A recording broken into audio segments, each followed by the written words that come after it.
Os filhos dos líderes nazistas nasceram em um mundo de poder e privilégio.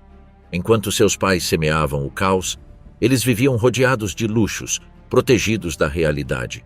O Terceiro Reich lhes ofereceu uma vida sem igual, afastada dos horrores que o regime causava a milhões, mas com o colapso do Reich, seu mundo desmoronou. Aquilo que era sinônimo de grandeza se tornou um fardo insuportável. Os filhos dos arquitetos do nazismo foram empurrados para a sombra de uma história que nunca pediram. Alguns fugiram, outros se apegaram ao legado, mas todos foram marcados pelo peso de um sobrenome impossível de esquecer. O que aconteceu quando a guerra terminou e os mitos caíram? Como enfrentaram a verdade sobre seus pais e o mundo que construíram? Conseguiram se libertar de sua herança ou estavam condenados a carregar esse legado? Infâncias envenenadas, privilégio, fé cega e a fábrica do ódio. A infância dos filhos da elite nazista se deu em um universo paralelo, um microcosmo artificialmente construído que refletia a visão distorcida de mundo que o regime tentava impor. Essa bolha hermética e privilegiada criou uma dissociação cognitiva que marcaria profundamente seu desenvolvimento psicológico e sua posterior capacidade de processar a verdade histórica. Nas vilas e mansões da alta hierarquia nazista, cresceu uma geração singular, os filhos dos arquitetos do Terceiro Reich. Essas famílias habitavam ambientes estritamente controlados, onde a ideologia nacional-socialista dominava cada aspecto da existência cotidiana.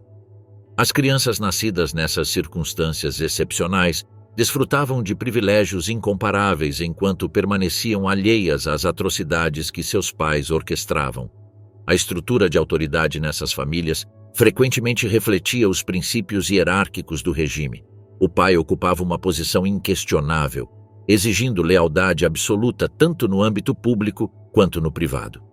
Essa transferência de princípios autoritários para o espaço doméstico criava um ambiente onde o questionamento crítico era praticamente impossível. A filha de Albert Speer, Hilda, descreveu esse paralelismo. A palavra do meu pai era lei. Questionar suas decisões ou julgamentos era impensável, não só porque era pai, mas porque representava uma extensão da autoridade nacional. Karin Hall, a extravagante propriedade de Hermann Göring, representava o ápice desse privilégio extremo. Ali, a pequena Eda Göring, nascida em 1938, vivia entre luxos inimagináveis em um complexo que abrigava milhares de hectares de floresta, onde bisões, cervos e cavalos selvagens vagavam livremente. Os cômodos transbordavam de obras de arte saqueadas por seu pai, que se autoproclamava mecenas artístico do Reich. A propriedade incluía um cinema privado, academia, piscina, bunker e um salão de recepção com mais de 900 metros quadrados chamado Salão de Caça. Para a alegria de Eda, criavam-se filhotes de leão que eram substituídos anualmente ao completarem 1 ano de idade. A menina representava o ideal de beleza ariana e era constantemente fotografada e celebrada na imprensa alemã. O próprio Hitler foi seu padrinho de batismo, um evento celebrado com grande pompa em novembro de 1938. A instrumentalização propagandística dessas famílias adicionava outra camada de complexidade às dinâmicas internas. A constante exposição midiática criava uma dissociação entre a identidade pública e a intimidade familiar, gerando padrões de pensamento dissociativo que posteriormente dificultariam a integração de experiências contraditórias. Gudrun Himmler, filha de Heinrich Himmler, nasceu em 1929 e encarnava perfeitamente o ideal da jovem ariana. Seu pai, um dos homens mais temidos da Alemanha como líder da SS, mostrava um lado notavelmente paternal com ela. Chamava-a carinhosamente de Puppe e mantinha contato diário por telefone quando estava em casa, enviando cartas semanais quando viajava. Essa dualidade, o arquiteto do Holocausto, que simultaneamente demonstrava profundo afeto paternal, criou uma dissociação cognitiva que marcaria a vida adulta de Gudrun. Para Gudrun, como para muitas dessas crianças, a lealdade familiar entrelaçava-se inextricavelmente com a lealdade ideológica. Seu amor filial intenso por Heinrich Himmler era inseparável de seu compromisso com a ideologia que ele representava. Qualquer questionamento dos princípios nacional-socialistas era interpretado implicitamente como traição, não apenas a uma abstração política, mas ao vínculo pai-filha fundamental, o que explica por que, para alguns descendentes, romper com o legado paterno resultava emocionalmente equivalente a um parricídio simbólico. O Diário de Gudrun, parcialmente recuperado após a guerra, oferece vislumbres perturbadores dessa realidade paralela. Em uma entrada de 1941, durante uma visita a Dachau com seu pai, a menina de 12 anos escreveu: "Hoje visitamos o campo onde papai trabalha. É muito grande e os homens parecem muito organizados. Papai diz que trabalham para a Alemanha. Havia muitas flores no caminho de entrada e tudo parecia muito limpo." Essa percepção infantil, cuidadosamente moldada pela supervisão paterna, revela a eficácia do filtro de realidade imposto a essas crianças. Os filhos Goebbels viviam sob o constante escrutínio da máquina propagandística, apresentados como a família ariana ideal. Helga, Hildegard, Helmut, Holde, Hedwig e Heidrun, cujos nomes começavam todos com H, em homenagem a Hitler, apareciam regularmente em revistas e cinejornais. Sua educação e atividades sociais eram meticulosamente projetadas para exemplificar as virtudes nazistas. Apesar dessa exposição pública, em privado, Joseph Goebbels, ao contrário de sua imagem pública estoica, era descrito pelo pessoal doméstico como um pai brincalhão, que gostava de organizar elaboradas caças ao tesouro para seus filhos e lhes lia contos antes de dormir, frequentemente histórias tradicionais alemãs, adaptadas para incorporar mensagens antissemitas. Rudolf Höss, o comandante de Auschwitz, mantinha uma casa agradável logo fora do perímetro do campo de extermínio, onde brincava com seus filhos e cuidava de seu jardim. O que os pequenos ignoravam era que seu pai provavelmente havia assinado sentenças de morte para outras crianças naquele mesmo dia, ou supervisionado pessoalmente o gaseamento de centenas de judeus antes de voltar para casa para jantar. Ingebirgit, Brigitte Höss, filha de Rudolf, recordaria décadas depois: "Ele era o pai ideal. Nunca gritava conosco, nunca nos punia. Toda noite sentava-se na minha cama e conversávamos sobre o que havia acontecido durante o dia, meus estudos, meus amigos. Ele nos cantava canções e contava histórias." Esse testemunho, vindo da filha do comandante de Auschwitz, ilustra perfeitamente a compartimentalização psicológica que caracterizava esses lares, onde a ternura paterna coexistia com a brutalidade sistemática. Em lares onde a violência sistemática constituía a ocupação profissional paterna, os limites entre disciplina familiar e abuso frequentemente se confundiam. Vários descendentes relataram posteriormente experiências de castigos físicos extremos, apresentados como fortalecimento do caráter. Niklas Frank descreveu métodos disciplinares que hoje reconheceríamos como abuso infantil. "Meu pai considerava que a resistência à dor formava o caráter. Ele nos expunha deliberadamente a situações de medo extremo para fortalecer nosso espírito", recordava. Refúgios educacionais. As escolas de elite do nacional-socialismo. Entre as instituições-chave para o doutrinamento dos filhos da elite nazista estavam as Nápolas, Nationalpolitische Erziehungsanstalten, ou instituições educacionais políticas nacionais, e as Ordensburgen, academias fortificadas concebidas especificamente para formar os futuros líderes do Reich. Esses centros representavam a materialização educacional mais refinada da ideologia nacional-socialista. As Nápolas, estabelecidas a partir de 1933 sob a supervisão direta das SS, eram internatos de elite que combinavam um rigoroso treinamento físico e militar com uma estrita formação ideológica.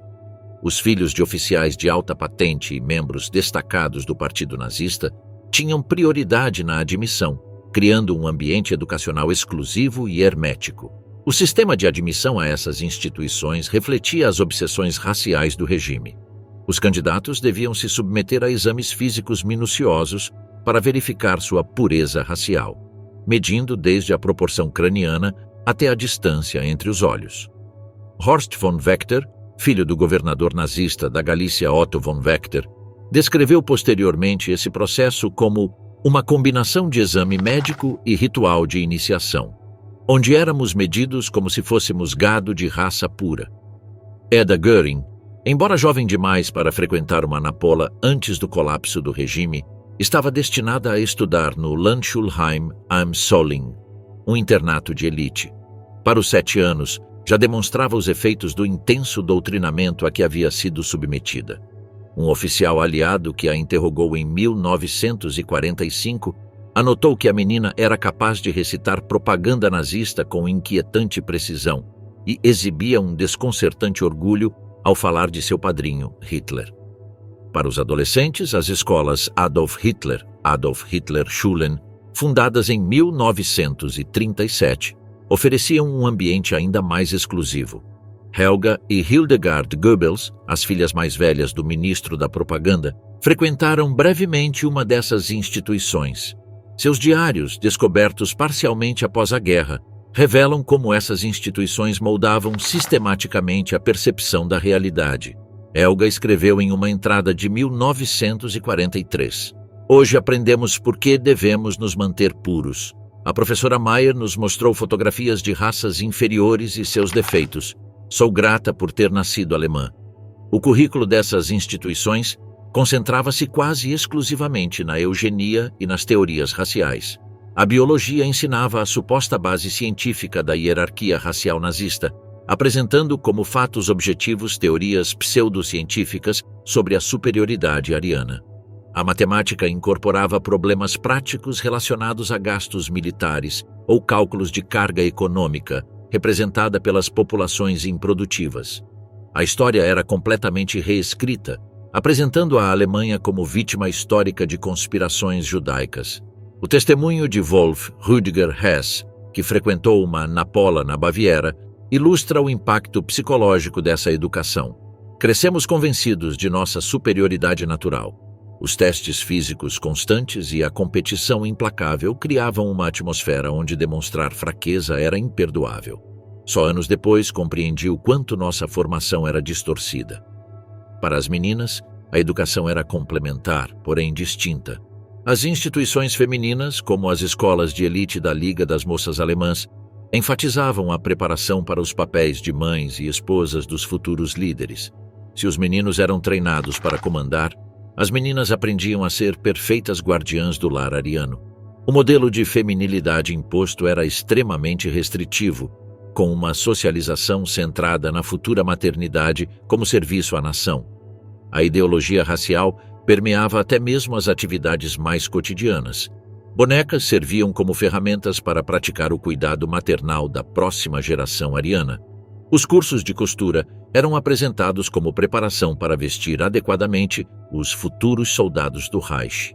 Ilse Hess, esposa de Rudolf Hess e mãe de Wolf Rüdiger, expressava essa visão em cartas a educadoras da Liga das Moças Alemãs. A jovem alemã deve compreender que seu corpo é um santuário racial, sua futura maternidade um serviço tão valioso para a Alemanha quanto o serviço militar do homem. Essa objetificação do corpo feminino como veículo reprodutor nacional teria profundas consequências na autoimagem dessas meninas durante a adolescência e a vida adulta. Para os mais pequenos, até mesmo as atividades recreativas estavam impregnadas de conteúdo ideológico. Os brinquedos, contos infantis e jogos populares nos lares da elite nazista refletiam e reforçavam os valores do regime. As bonecas Ariane, fabricadas especificamente para meninas de famílias selecionadas, apresentavam traços nórdicos acentuados. Jogos de tabuleiro como Judenhaus, fora judeus, normalizavam a perseguição antissemita. Uma característica distintiva da educação dessas crianças era a eliminação sistemática do pensamento crítico e da dissidência. Alfred Speer Jr., filho do arquiteto de Hitler, lembraria posteriormente: "A doutrinação era tão completa que nunca nos ocorreu questionar o que nos era ensinado. A verdade era uma imposição vertical, não algo a ser descoberto por meio de perguntas. Esse talvez tenha sido o dano mais duradouro da nossa educação, a atrofia da capacidade de pensar de forma independente." O colapso do delírio, suicídios rituais e a queda final. Abril de 1945 marcou o início do fim para o Terceiro Reich. Com o Exército Vermelho avançando pelo leste e as forças aliadas ocidentais penetrando pelo oeste, O mundo artificial que havia protegido os filhos da elite nazista começou a desaparecer violentamente. As famílias de alta patente enfrentavam decisões desesperadas que determinariam o destino de seus filhos. No bunker subterrâneo de Hitler, desenrolou-se a tragédia mais arrepiante quando Josef e Magda Goebbels tomaram uma decisão inimaginável. Enquanto as explosões da artilharia soviética retumbavam na superfície, os 6 filhos dos Goebbels passaram seus últimos dias confinados no sufocante complexo subterrâneo. Testemunhas como Traudl Junge, secretária pessoal de Hitler, descreveram posteriormente o comportamento das crianças Goebbels durante esses dias finais. Helga, a mais velha com 12 anos, parecia compreender a gravidade da situação e mostrava sinais visíveis de ansiedade, recusando-se a cantar as canções patrióticas que antes entoava com entusiasmo. Heidrun, a mais nova, com apenas 4 anos, brincava inocentemente com bonecas num canto do bunker, completamente alheia à catástrofe iminente. Albert Speer ofereceu evacuar as crianças para um local seguro, mas Magda, numa perturbadora demonstração de fanatismo ideológico, rejeitou todas essas ofertas. Ela e Joseph haviam decidido morrer junto com seu Führer, e em sua mentalidade distorcida, seus filhos não podiam viver num mundo sem o nacionalsocialismo. Em 1º de maio de 1945, com as tropas soviéticas a poucas quadras de distância, executaram seu plano macabro. Rochus Misch, operador telefônico do bunker, recordaria sua última visão das crianças, sentadas ao redor de uma mesa em suas camisolas enquanto Frau Goebbels penteava seus cabelos. O Dr. Helmut Kunz, dentista das SS, sedou as crianças com injeções de morfina. Uma vez inconscientes, Magda Goebbels e o Dr. Ludwig Stumpfegger, médico pessoal de Hitler, esmagaram cápsulas de cianeto em suas bocas. Num último ato de perturbadora distorção maternal, Magda acomodou os corpos sem vida de seus filhos em suas camas, penteando cuidadosamente seus cabelos e adornando as meninas com laços. Deixou uma carta para seu filho mais velho de um casamento anterior, Harold Quandt, tentando justificar suas ações. O mundo que vem depois do Führer e do nacionalsocialismo já não vale a pena viver, e por isso trouxe as crianças comigo. Joseph e Magda suicidaram-se logo depois. Enquanto isso, outras crianças da elite nazista enfrentavam destinos diferentes. A família Göring havia buscado refúgio em sua residência montanhosa em Obersalzberg. Hermann Göring, consciente da iminente derrota, ordenou a demolição de Karinhau após transferir sua valiosa coleção de arte. Quando foi capturado pelas forças americanas, Eda e sua mãe foram internadas no Hotel Palace de Luxemburgo, um contraste impactante com os ambientes luxuosos a que estavam acostumadas. Após a captura de Heinrich Himmler pelas forças britânicas, Gudrun e sua mãe Margaret foram detidas por tropas americanas enquanto tentavam escapar para o Tirol do Sul. Passaram por vários centros de interrogatório, terminando em Nuremberg, onde Margaret foi revistada, sendo descoberta uma cápsula de cianeto de potássio costurada no acolchoado do ombro de seu casaco. Durante os interrogatórios, a jovem Gudrun, então com 16 anos, demonstrou uma lealdade inquebrantável ao pai que surpreendeu até os interrogadores mais experientes. Um oficial americano anotou em seu relatório: a filha de Himmler demonstra um nível de doutrinação excepcional, mesmo para os padrões da juventude nazista. Rejeita categoricamente qualquer acusação contra seu pai e afirma que as atrocidades são propaganda aliada. Sua convicção é tão absoluta que chega a ser perturbadora.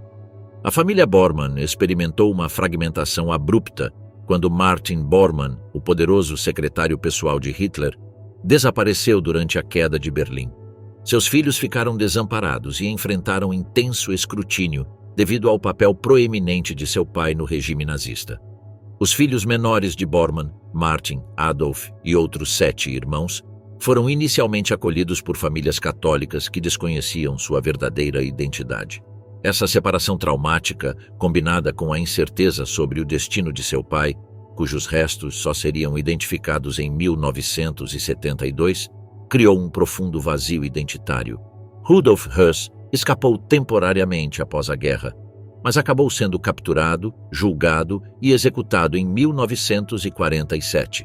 Seus filhos tiveram que fugir para o norte de carro, viajando à noite com os faróis apagados. sob constante bombardeio aliado.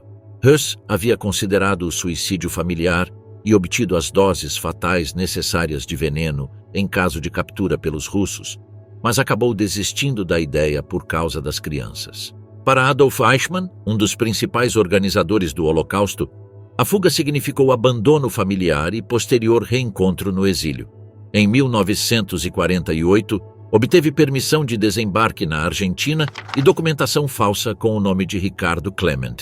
Sua família reuniu-se com ele posteriormente em Buenos Aires. Klaus Eichmann, seu filho mais velho, havia servido nas Waffen-SS e compartilhava plenamente as convicções ideológicas do pai. Após reunir-se com ele na Argentina, participou ativamente de círculos neonazistas sul-americanos e ajudou a estabelecer redes de apoio para outros fugitivos nazistas. Esse caso ilustra como, para alguns filhos já adultos e doutrinados, o colapso do regime não implicou necessariamente uma ruptura ideológica, mas sim a continuação clandestina de suas convicções. A falsa normalidade. A vida doméstica nas famílias do genocídio. Um dos aspectos mais perturbadores na história dos filhos de líderes nazistas é a justaposição entre a aparente normalidade da vida familiar cotidiana e as atrocidades em que seus pais participavam ativamente. Essa dualidade criou uma profunda dissociação cognitiva nessas crianças. Diários, cartas e entrevistas posteriores revelam padrões domésticos que, superficialmente, poderiam parecer convencionais. Heinrich Himmler mantinha uma rotina familiar meticulosa. Mesmo durante os anos mais intensos do Holocausto, ele reservava tempo para revisar os deveres escolares de Gudrun e lhe enviava presentes cuidadosamente escolhidos de suas viagens de inspeção a campos de concentração. Uma carta datada de setembro de 1943, enviada por Himmler a Gudrun por ocasião de seu aniversário, ilustra essa desconcertante dualidade. Minha querida Pupi, lamento não poder estar com você no seu aniversário. Envio este broche que encontrei em minha última viagem a Varsóvia. É de prata antiga e tem os detalhes nórdicos que você tanto gosta. Lembre-se de praticar seu piano como prometeu. Papai está muito ocupado trabalhando pela Alemanha, mas sempre pensa em você. A prata antiga provinha com toda a probabilidade do gueto de Varsóvia, recém-liquidado, e o trabalho pela Alemanha incluía a supervisão do extermínio sistemático de judeus poloneses.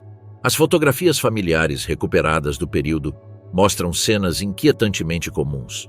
Hermann Göring ensinando a pequena Eda a montar seu pônei nos terrenos de Karin Hall, Martin Bormann jogando os filhos para o alto entre risadas no terraço do Berghof, Reinhard Heydrich tocando violino para os filhos antes de colocá-los na cama. Essas imagens de domesticidade aparentemente idílica eram muitas vezes capturadas no mesmo dia em que esses homens assinavam ordens de extermínio. As próprias residências familiares representavam espaços de contradição moral. A casa dos Hus, situada logo fora do perímetro de Auschwitz, era descrita pelos filhos como um paraíso infantil, com seu pomar e animais de fazenda. Do jardim, no entanto, podia-se observar a fumaça dos crematórios. Segundo o testemunho posterior de Klaus Hus, as crianças haviam normalizado completamente essa visão, interpretando-a através do prisma das explicações paternas como fornos de pão ou instalações de desinfecção. Essa proximidade física entre vida familiar idílica e máquina genocida alcançava sua expressão mais extrema no caso de Amon Goeth, comandante do campo de concentração de Płaszów. Do balcão de sua vila, onde sua amante Ruth Irene Kauder servia jantares elegantes, Goeth atirava caprichosamente em prisioneiros como forma de entretenimento. Sua filha Mônica, nascida em 1945, cresceria sem conhecer o pai, executado em 1946, mas acabaria por descobrir com horror essa justaposição macabra. O terraço onde foram tiradas fotos familiares era o mesmo espaço de onde seu pai disparava contra seres humanos inocentes. Os rituais familiares serviam como âncoras de normalidade em ambientes moralmente devastados. Hus insistia em jantares familiares formais onde se discutiam temas escolares e culturais, evitando meticulosamente qualquer menção ao trabalho que realizava a poucos metros de distância. Albert Speer organizava expedições dominicais de caminhada com seus filhos nos Alpes bávaros, criando memórias idílicas que contrastariam brutalmente com as revelações posteriores sobre sua implicação no trabalho forçado e na exploração de prisioneiros. As celebrações natalinas merecem menção especial por sua carga simbólica e intensidade emocional. O Natal em lares como o dos Himmler ou dos Heydrich incorporava uma estranha fusão de tradições cristãs com o ritualismo pagão promovido pelas SS. Os presentes recebidos por essas crianças frequentemente tinham origens sinistras. Brinquedos fabricados por prisioneiros de campos de concentração, roupas feitas com pertences confiscados, artesanatos elaborados sob coação por artistas judeus internados. A dimensão psicossexual do desenvolvimento nesses ambientes merece atenção particular. A combinação paradoxal de puritanismo público e permissividade privada característica de muitos líderes nazistas criava ambientes domésticos com frequentes contradições. Enquanto oficialmente se promovia uma moral sexual conservadora, vários lares da elite nazista apresentavam dinâmicas altamente disfuncionais, infidelidades paternas normalizadas, objetificação constante de figuras femininas e, em alguns casos, comportamentos abertamente abusivos. Para as crianças, essa dualidade criou uma espécie de realidade síndida que teriam que reconciliar posteriormente. A imagem do pai amoroso que ajudava com as tarefas escolares ou brincava no jardim teria que confrontar, eventualmente, o mesmo homem assinando ordens de extermínio ou supervisionando execuções em massa. Essa disjuntiva moral explica parcialmente as respostas polarizadas que muitos desenvolveram na vida adulta, desde a negação obstinada até a rejeição visceral da figura paterna. Nascer culpado, a herança maldita de um nome que pesou como sentença. O período imediato do pós-guerra representou um despertar brutal para os filhos dos líderes nazistas.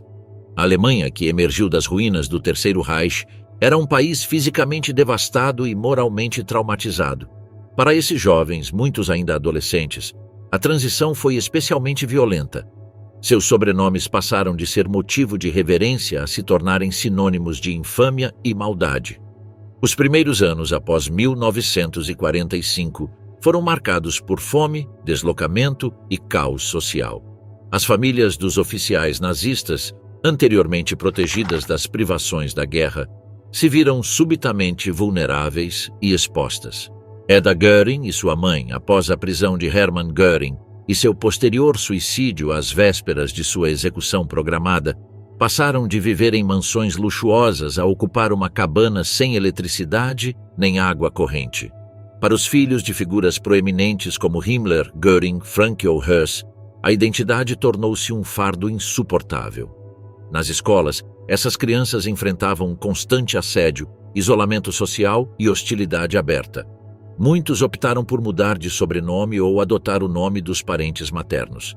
Brigitte Höss, profundamente envergonhada pelos crimes de seu pai como comandante de Auschwitz, acabou deixando a Alemanha, estabeleceu-se nos Estados Unidos sob um manto de anonimato e jurou nunca falar de sua história. Por mais de 60 anos manteve seu segredo, até que finalmente aceitou conceder uma entrevista em 2013, pouco antes de sua morte, com a condição de que seu nome adotivo e localização exata não fossem revelados. O testemunho de Brigitte oferece vislumbres inestimáveis sobre as estratégias de sobrevivência psicológica desenvolvidas por esses filhos. Aprendi a separar minha vida em compartimentos estanques. Minha infância em Auschwitz ficou selada em uma caixa mental que raramente abria. Construí uma nova pessoa, com uma nova história. Com o tempo, quase cheguei a acreditar que essa pessoa inventada era eu. Essa capacidade de dissociação, inicialmente desenvolvida como mecanismo de defesa, transformou-se para muitos em uma estratégia de sobrevivência permanente. O processo de desnazificação imposto pelos aliados afetou diretamente essas famílias. As propriedades foram confiscadas, as contas bancárias congeladas e as oportunidades de trabalho severamente limitadas. Amy Göring, anteriormente uma atriz respeitada, foi condenada a 1 ano de prisão após a guerra, com 30% de seus bens confiscados pelo governo aliado e proibida de atuar por 5 anos. Os tribunais de desnazificação estabelecidos pelas autoridades aliadas classificavam os cidadãos alemães em 5 categorias: de culpados principais a isentos. As famílias dos líderes nazistas automaticamente caíam em categorias que implicavam restrições significativas, incluindo limitações de residência, emprego e educação. Gudrun Himmler, por exemplo, foi rejeitada em vários programas universitários devido ao seu sobrenome, apesar de suas excelentes qualificações acadêmicas. A educação desses jovens exigia uma completa reorientação ideológica. Tendo crescido sob intenso doutrinamento nazista, agora precisavam se adaptar a um sistema educacional reformado que enfatizava valores democráticos e condenava explicitamente o regime nazista. Essa reeducação, necessária porém traumática, implicava desmontar fundamentalmente as crenças inculcadas durante seus anos formativos. Os programas educacionais implementados pelas autoridades de ocupação incluíam projeções obrigatórias de documentários sobre os campos de concentração, visitas a exposições sobre crimes nazistas e currículos completamente revisados que eliminavam toda a influência nacional socialista. Para muitos jovens, essa mudança radical representava uma forma de violência cognitiva.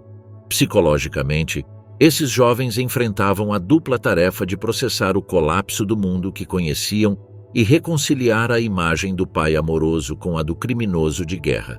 Essa dissonância cognitiva revelou-se particularmente devastadora. Nicholas Frank, filho do notório governador-geral da Polônia ocupada, descreveu como sua vergonha inicial sobre o pai transformou-se com o tempo em um ódio obsessivo e ardente, à medida que descobria os detalhes minuciosos das ações de Hans Frank. Os tribunais de Nuremberg e os julgamentos subsequentes forçaram esses jovens a confrontar verdades incômodas. Gudrun Himmler, então adolescente, foi chamada a testemunhar junto com sua mãe.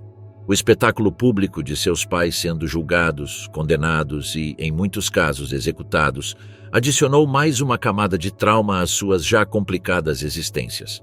As dinâmicas familiares transformaram-se dramaticamente, especialmente nos lares onde a figura paterna havia sido executada, encarcerada ou havia desaparecido. As mães, muitas anteriormente confinadas a papéis domésticos tradicionais segundo o ideal nazista de feminilidade, viram-se forçadas a se tornar as principais provedoras e protetoras em um ambiente hostil. Ilse Hess, esposa de Rudolf Hess e mãe de Wolf Rüdiger, exemplifica essa adaptação. Após o encarceramento de seu marido em Spandau, trabalhou como secretária e tradutora enquanto simultaneamente liderava campanhas pela libertação do esposo e protegia o filho do estigma social. A figura materna adquiriu relevância crucial durante esse período, enquanto algumas mães, como Margaret Himmler ou Emmy Göring, permaneceram leais às convicções ideológicas de seus maridos, transmitindo essa lealdade a seus filhos. Outras, como Henriette von Schirach, esposa do líder da juventude nazista Baldur von Schirach, romperam ativamente com o passado e promoveram a integração de seus filhos na nova sociedade democrática. Fidelidade à sombra, filhos entre a negação e a ruptura moral. Nas décadas posteriores à guerra, os filhos dos líderes nazistas seguiram trajetórias notavelmente divergentes, determinadas em grande parte por como decidiram se relacionar com o legado tóxico de seus pais.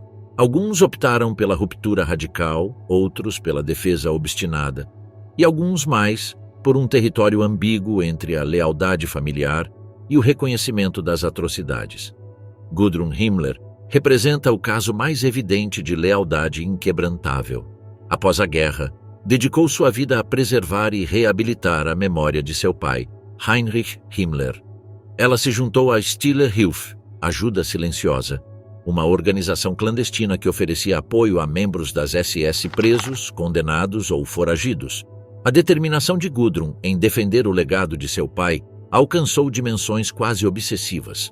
Guardava meticulosamente cada recorte de jornal ou publicação que mencionasse Heinrich Himmler, anotando nas margens refutações detalhadas ao que considerava mentiras aliadas. Em 1961, Gudrun casou-se com Wolf-Dieter Burwitz, um funcionário do partido de extrema-direita NPD, Partido Nacional Democrático da Alemanha, adotando seu sobrenome, mas sem abandonar sua identidade como filha de Himmler. Usava com orgulho um broche de prata que seu pai lhe dera, representando as cabeças de 4 cavalos dispostas em forma de suástica. Conhecida em círculos neonazistas como Princesa Nazista, Gudrun comparecia regularmente a reuniões clandestinas de antigos oficiais das SS e manteve conexões com aqueles que um dia lutaram pela Alemanha até sua morte em 2018, para os 88 anos. O jornalista alemão Oliver Schromm, que a entrevistou em 1992, descreveu sua residência como um museu privado do nazismo, com fotografias emolduradas de seu pai em uniforme e objetos das SS cuidadosamente preservados. O que é mais perturbador, escreveu Schromm, não é sua negação do Holocausto, mas sua absoluta convicção de que o regime nazista representava a culminação da civilização alemã, uma idade de ouro brutalmente interrompida por forças externas. Em marcado contraste, Nicholas Frank escolheu confrontar abertamente os crimes de seu pai. Como jornalista respeitado na Alemanha, usou sua plataforma para denunciar as atrocidades do regime nazista. Em 1987, publicou Der Vater, eine Abrechnung, O Pai, um acerto de contas, um livro em que denunciava seu próprio pai como um psicopata e expressava que merecia ser executado. A ruptura de Niklas com o legado paterno foi absoluta e pública. Em conferências e entrevistas, descrevia Hans Frank como um monstro de crueldade incompreensível, um assassino de massas refinado que assinava ordens de extermínio enquanto ouvia Mozart. Essa postura provocou críticas virulentas, especialmente de outros filhos de nazistas como Klaus von Schirach e Martin Adolf Bormann, que consideraram excessivamente severo seu julgamento. Seus próprios irmãos e irmãs nunca o perdoaram por ter escrito o livro e cortaram toda a comunicação com ele. Martin Bormann Jr., o filho mais velho do poderoso secretário de Hitler, seguiu um caminho de transformação espiritual. Batizado com Hitler como padrinho, o jovem Martin cresceu no coração do poder nazista. No entanto, após a guerra, embarcou em uma jornada que o levaria à Igreja Católica. Em 26 de julho de 1958, foi ordenado sacerdote, uma transformação que representava uma rejeição contundente à ideologia de seu pai. Entre 1961 e 1964, trabalhou como missionário no Congo, ministrando para os necessitados e difundindo uma mensagem de amor e compaixão diametralmente oposta às doutrinas de ódio de sua juventude. Essa escolha vocacional representava a forma mais radical de ruptura com a herança paterna, enquanto Martin Bormann Sr. havia servido como facilitador administrativo do genocídio. Seu filho dedicava sua vida a servir os mais vulneráveis. Apesar de seus esforços para espiar as ações de seu pai, Martin Bormann Jr. encontrou-se preso em uma complexa rede de emoções. Em uma declaração comovente feita em 2000, revelou: "Eu o amo como meu pai e espero poder encontrá-lo como um homem redimido e salvo, mas não posso absolvê-lo de nenhuma das culpas que carregou em sua vida política ao seguir Adolf Hitler." Albert Speer Jr., filho do arquiteto de Hitler e posteriormente ministro de armamentos, escolheu seguir a profissão de seu pai enquanto se distanciava de sua ideologia. Em uma entrevista de 2010 ao Süddeutsche Zeitung, explicou: "Tentei toda a minha vida me separar do meu pai, me distanciar. Essa estratégia lhe permitiu ser valorizado por seus próprios méritos e não como filho de Albert Speer. Desenvolveu uma considerável reputação como arquiteto e urbanista, trabalhando em projetos internacionais de alta visibilidade. Em certo sentido, a trajetória profissional de Albert Jr. representava uma forma de redenção indireta. Enquanto seu pai havia projetado edifícios monumentais para glorificar o Terceiro Reich, o filho especializou-se em arquitetura sustentável e planejamento urbano humanista. No entanto, críticos apontavam a persistência de certos traços compartilhados: a fascinação por projetos de grande escala, as ambições megalomaníacas e a disposição para trabalhar com regimes autoritários contemporâneos como a China. Mesmo em sua ruptura com o legado paterno, Albert Jr. mostrava traços de continuidade que ele mesmo reconhecia com ambivalência. Rolf Mengele, filho do infame Anjo da Morte de Auschwitz, enfrentou uma revelação tardia e traumática sobre a verdadeira natureza de seu pai.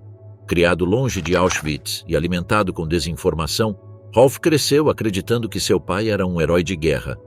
Em 1977, viajou à América do Sul para confrontar Josef Mengele diretamente. O que encontrou não foi uma alma arrependida que buscava perdão, mas um nazista impenitente que tentava justificar suas ações. Esse encontro transformador com seu pai no Brasil, documentado posteriormente em suas memórias, representa um dos testemunhos mais valiosos sobre a psicologia dos perpetradores do Holocausto. Josef Mengele, então escondido em São Paulo sob identidade falsa, tentou justificar seus experimentos médicos como contribuições necessárias à ciência e descreveu Auschwitz como um campo lamentavelmente incompreendido pela história. Segundo relatou Rolf, seu pai demonstrava absoluta impermeabilidade diante de qualquer questionamento moral, manifestando unicamente ressentimento por ter sido perseguido injustamente e forçado a viver na clandestinidade. Refletindo sobre esse encontro arrepiante, Rolf admitiu o profundo impacto que teve sobre ele. Não conseguia compreender como seu pai poderia ter cometido tais atrocidades, declarando: "O que aconteceu é para mim contrário a toda a ética, a toda a moralidade e impede toda a compreensão da natureza humana." Apesar de seu repúdio pelas ações do pai, Rolf não conseguiu traí-lo perante as autoridades, optando por guardar silêncio sobre o esconderijo sul-americano de Josef. Após esse encontro transformador, mudou seu sobrenome para o da mãe, um ato simbólico de ruptura com o nome Mengele. Wolf Rüdiger Hess dedicou sua vida a defender a honra de seu pai, Rudolf Hess, o antigo tenente de Hitler. Nascido em 1937, Wolf era apenas uma criança quando seu pai realizou seu infame voo solitário à Escócia em 1941, supostamente para negociar a paz com a Grã-Bretanha. Nos anos 1950, Wolf estabeleceu o Comitê para Libertar Rudolf Hess, sustentando que seu pai havia sido um mártir da paz, injustamente encarcerado por potências ocidentais que preferiam prolongar a guerra contra a Alemanha. Após a morte de Hess na prisão em 1987, Wolf afirmou que seu falecimento foi resultado de um jogo sujo por parte de seus captores britânicos, dedicando os 20 anos seguintes à promoção de teorias conspiratórias sobre um suposto assassinato. A rebelião do legado, do sangue contaminado ao dever de memória. O processo de transformar uma herança traumática em ação construtiva representa um dos capítulos mais significativos na história dos descendentes de líderes nazistas. Essa metamorfose surgiu gradualmente, muitas vezes após décadas de conflito interno, investigação pessoal e encontros dolorosos com a verdade histórica. A sociedade alemã do pós-guerra foi caracterizada pelo que os historiadores denominaram Vergangenheitsbewältigung, o processo de confrontar e processar o passado nazista. Para os filhos de perpetradores proeminentes, esse processo nacional se entrelaçava inextricavelmente com suas lutas identitárias pessoais. Enquanto a Alemanha Ocidental construía uma identidade democrática deliberadamente oposta ao Terceiro Reich, esses descendentes enfrentavam a tarefa paralela de forjar identidades individuais independentes das ações de seus pais. A transição do silêncio culpado dos anos 50 e 60 para um enfrentamento mais aberto com o passado nazista, catalisada por eventos como o julgamento de Eichmann, 1961, o processo de Auschwitz em Frankfurt, 1963 a 1965, e o movimento estudantil de 1968, criou um contexto social em que esses descendentes experimentaram pressões crescentes para se posicionar publicamente quanto ao legado de seus pais. Esse clima de questionamento intergeracional proporcionou a alguns a oportunidade de romper definitivamente com as narrativas familiares de negação ou justificação. Nesse contexto, alguns descendentes desenvolveram gradualmente uma sensibilidade particular em relação às dimensões éticas e históricas da memória do Holocausto, reconhecendo sua posição única não como fardo, mas como responsabilidade. Esses indivíduos não apenas reconheceram os crimes de seus pais, como também transformaram o peso traumático de sua herança em um compromisso ativo com a memória histórica e a educação. Monika Hertwig, filha de Amon Goeth, comandante do campo de concentração de Płachow imortalizado no filme A Lista de Schindler, exemplifica essa trajetória transformadora. Nascida em novembro de 1945, Mônica nunca conheceu seu pai, executado quando ela tinha apenas 1 ano. Durante sua infância, sua mãe lhe apresentou Goethe como um bom homem de família e herói de guerra, ocultando-lhe a monstruosa realidade de seus crimes. O momento definidor na vida de Mônica ocorreu com a estreia de A Lista de Schindler em 1993. Ver seu pai representado como um assassino sádico provocou nela uma crise existencial. Esse choque inicial evoluiu para uma busca determinada pela verdade, impulso que a levou a investigar exaustivamente os arquivos históricos, entrevistar sobreviventes do campo de Płachow e visitar os locais onde seu pai havia perpetrado crimes. Em 2008, Mônica participou do documentário Inheritance, que documentava seu encontro com Helen Jonas Rosenzweig, uma sobrevivente judia que havia sido forçada a servir como empregada pessoal na casa de Goethe durante a guerra. Esse diálogo extraordinário entre a filha do perpetrador e a vítima direta de seu pai criou um poderoso testemunho de reconciliação e reconhecimento mútuo. Para Helen, que havia suportado abusos diários na vila de Goethe, o encontro com Mônica representava uma forma de fechar o ciclo. Para Mônica, significava confrontar a materialização viva do sofrimento causado por seu pai.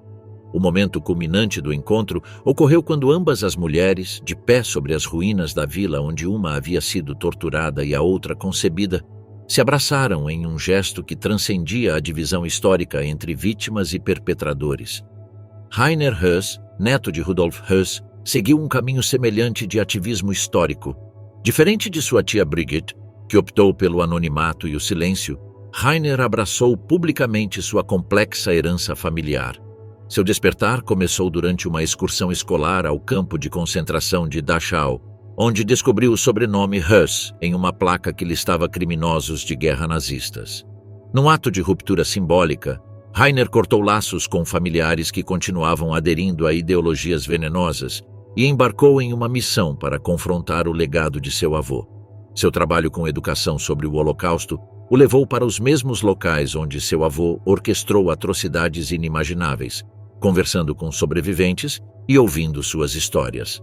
A autenticidade do compromisso de Rainer foi validada quando, em 2009, ele visitou Auschwitz como participante de um congresso internacional sobre o Holocausto. Lá foi recebido com extraordinária generosidade por sobreviventes idosos que viam em sua presença um símbolo poderoso de ruptura com o ciclo de ódio. Um deles, Marian Tursky, lhe disse: "Sua presença aqui, reconhecendo os crimes de seu avô e trabalhando pela memória, representa uma vitória final sobre o sistema que Rudolf Höss ajudou a implementar." Um dos aspectos mais comoventes do trabalho de Rainer tem sido seu esforço para ajudar a devolver posses roubadas para os descendentes de sobreviventes do Holocausto. Esse trabalho o colocou frente a frente com o custo humano das ações de seu avô, confrontando a evidência tangível de vidas destruídas e famílias despedaçadas. Katrin Himmler, sobrinha neta de Heinrich Himmler, representa outro caso significativo de transformação construtiva do legado familiar. Formada como cientista política e historiadora, Katrin dedicou anos à investigação meticulosa da história de sua própria família, culminando na publicação de Os Irmãos Himmler, 2005, uma análise rigorosa e impiedosamente honesta de como 3 irmãos comuns, Ernst, Gebhard e Heinrich, evoluíram para o nacionalsocialismo. A transformação desses descendentes de filhos culpados a testemunhas ativas representa uma forma particularmente poderosa de agência moral. Por meio de seu testemunho público, contribuição educacional e compromisso com a verdade histórica, essas figuras converteram o estigma herdado em plataforma para a reconciliação e a memória construtiva. A sombra do sobrenome, rostos e corpos que ainda carregam a memória. A memória histórica se inscreve não apenas em documentos oficiais e monumentos públicos, mas também em corpos, rostos e narrativas pessoais que continuam habitando o presente. Na Alemanha contemporânea, enquanto os vestígios físicos do Terceiro Reich foram em grande parte eliminados ou transformados, persiste uma dimensão humana dessa história que não pode ser demolida nem legislada. a presença viva dos descendentes. Essa herança genética e nominal constitui um arquivo corpóreo de memória histórica que complica qualquer tentativa de delimitar claramente o passado nazista como um capítulo encerrado da história alemã. Os indivíduos que carregam esses sobrenomes emblemáticos representam nexos biológicos e culturais com eventos que a sociedade alemã trabalhou meticulosamente para processar e superar. Para compreender a complexidade dessa persistência física do passado, é ilustrativo o caso de Bettina Göring, sobrinha neta de Hermann Göring. Nascida em 1956, Bettina cresceu com uma semelhança física notável com seu infame tio-avô. Mesma estrutura facial, mesmos olhos, até gestos similares, segundo observavam frequentemente aqueles que a conheciam. Essa semelhança física a transformava em um lembrete vivo de um passado que a sociedade alemã tentava superar. Em um ato extremo de ruptura com essa herança biológica inescapável, Bettina tomou a decisão de se esterilizar voluntariamente para os 30 anos. Não queria passar esses genes, explicaria posteriormente. Não queria que outro Hermann Göring pudesse surgir potencialmente da minha linhagem sanguínea. Esse ato radical de interrupção genética ilustra a dimensão corporal da herança nazista, a sensação experimentada por alguns descendentes de carregar literalmente em seu DNA a potencialidade do mal. Embora cientificamente infundada, essa percepção de sangue contaminado influenciou decisões reprodutivas de vários descendentes, revelando as dimensões mais íntimas e biológicas desse legado histórico. Em um país onde os monumentos físicos ao nazismo foram deliberadamente eliminados da paisagem urbana, esses descendentes funcionam como uma forma de memória encarnada que desafia a separação nítida entre passado e presente. Carregam sobrenomes que atuam como monumentos invisíveis a um passado traumático, inscritos não em pedra, mas em documentos de identidade, apresentações profissionais e relações pessoais.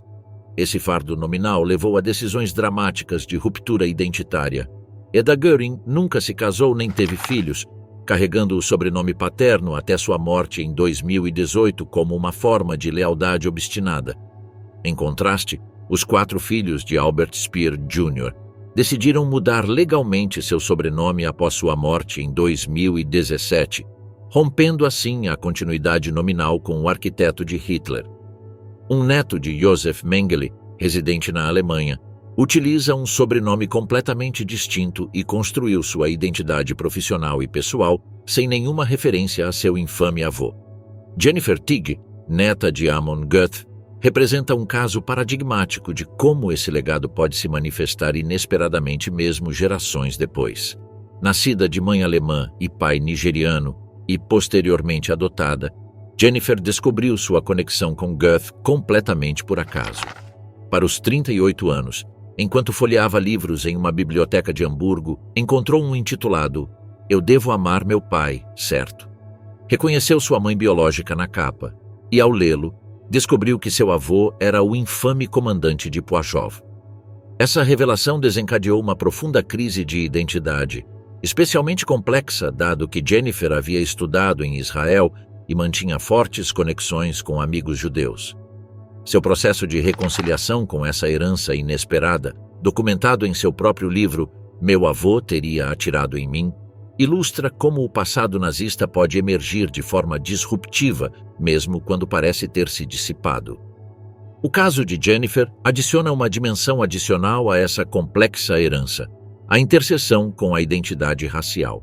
Como mulher afro-alemã, Jennifer teria sido considerada racialmente inferior segundo as mesmas leis que seu avô implementava. Esse paradoxo histórico, ser simultaneamente descendente biológica de um perpetrador nazista e membro de um grupo perseguido pela ideologia nazista, criava camadas adicionais de complexidade identitária que Jennifer exploraria exaustivamente em seu trabalho posterior como educadora e ativista. A paisagem visual dessa herança se manifesta em fotografias familiares, que agora residem em arquivos históricos. Imagens de crianças sorridentes, brincando nos jardins de Berchtesgaden, carregadas nos braços de homens uniformizados, ou posando inocentemente ao lado de figuras hoje reconhecidas como monstros históricos. Essas fotografias, originalmente tiradas como recordações familiares privadas, foram recontextualizadas como artefatos históricos, ilustrando a domesticidade inquietante que coexistia com a maquinaria genocida. Os álbuns de família desses descendentes representam arquivos visuais de dissociação histórica. Irmgard Eichmann, viúva de Adolf, conservava meticulosamente fotografias familiares tiradas na Argentina, onde apareciam como uma família comum aproveitando piqueniques de domingo ou celebrações natalinas. Essas imagens de normalidade, capturadas enquanto seu marido vivia clandestinamente sob identidade falsa, após organizar o transporte de milhões de judeus para campos de extermínio, ilustram a capacidade humana de compartimentalizar e normalizar até mesmo as biografias mais extremas. Os objetos materiais também servem como condutos tangíveis dessa herança. O broche de prata que Gudrun Himmler prezava, as obras de arte roubadas que decoravam os quartos infantis de Eda Göring, os brinquedos fabricados por prisioneiros de campos de concentração que chegavam como presentes. Para os lares de oficiais SS, todos esses objetos carregavam uma história sinistra invisível para as crianças que os possuíam. A transferência intergeracional desses objetos acarreta dilemas éticos profundos para os descendentes. Quando Rainer Höss descobriu que um relógio de seu pai havia pertencido originalmente a um prisioneiro judeu executado em Auschwitz, doou o objeto ao Museu do Campo como ato de restituição simbólica. Em contraste, outros descendentes venderam privadamente objetos similares a colecionadores, decisão que gerou controvérsias éticas sobre a monetização do patrimônio do Holocausto. À medida que a geração dos filhos biológicos dos líderes nazistas envelhece e falece gradualmente, emerge com maior proeminência a voz da terceira geração, os netos dos arquitetos do Holocausto. Essa coorte, nascida principalmente entre os anos 60 e 80, mantém uma relação mais distante, mas não menos complexa com o legado nazista familiar. Sua posição geracional única, suficientemente afastada para evitar a culpa direta, mas suficientemente próxima para sentir o peso do sobrenome, gerou aproximações distintas em relação a essa herança histórica. Ao contrário de seus pais, os netos cresceram em uma Alemanha que já havia institucionalizado o confronto com o passado nazista.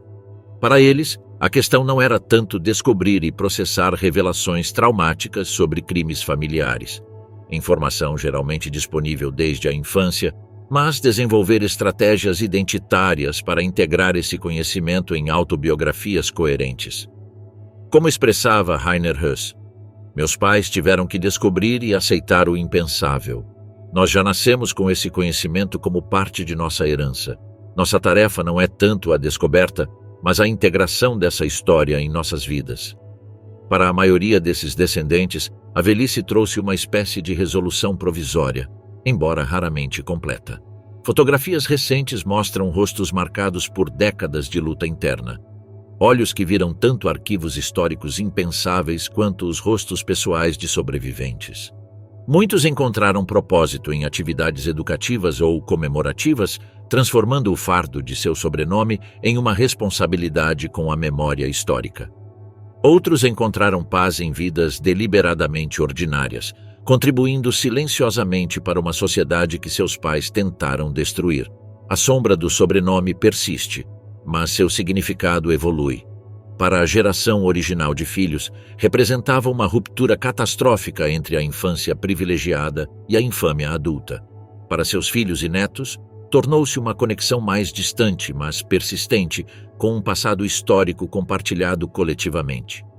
Na paisagem comemorativa do século XXI, essas figuras ocupam um espaço único e ambíguo, nem perpetradores, nem vítimas, mas testemunhas herdadas cujas vidas pessoais se entrelaçam inextricavelmente com a memória histórica de uma das maiores catástrofes morais da humanidade.